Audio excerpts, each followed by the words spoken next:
Hi, this is Cole. And this is Andrew. Today on Team Focus, we're going to discuss violent video games. The U.S. Marine Corps and the U.S. Army and law enforcement agencies use video games like Doom or Nintendo to train their people in the use of firearms.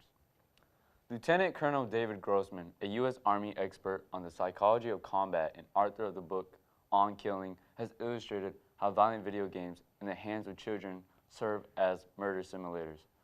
The 14-year-old killer in Pawtucket, Kentucky school shooting has never fired a real pistol in his life. Nevertheless, he fired 8 shots, 5 of them headshots and 3 upper torso shots, killing 8 children. Where did he get the skill and the want to kill? Most likely from a violent video game or media violence, paired with a lack of adult guidance. Violent video games can train our children to kill, glorify violence, desensitize them to suffering, and legitimize and trivialize violence.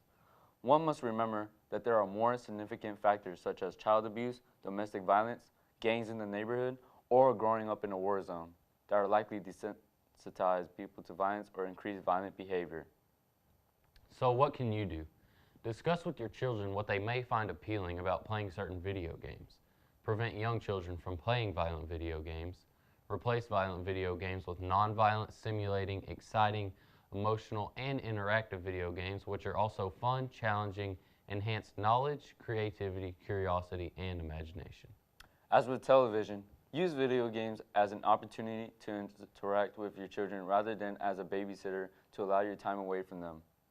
Work on and support legislation to outlaw the sale display of violent video games in your community.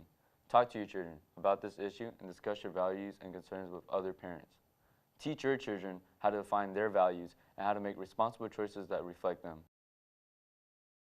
Creating balance between online and offline and between different kinds of games is extremely important. Now, we are not saying violent video games are the cause of violence in the real world, but children don't understand the consequences of real-world violence. There are ratings on games just as there are on movies. Before you buy a game, look for the rating and the reasons for that rating. What your children see on TV or in a video game can affect how they see things in everyday life. This is Teen Focus. Thanks for watching. We'll see y'all next week.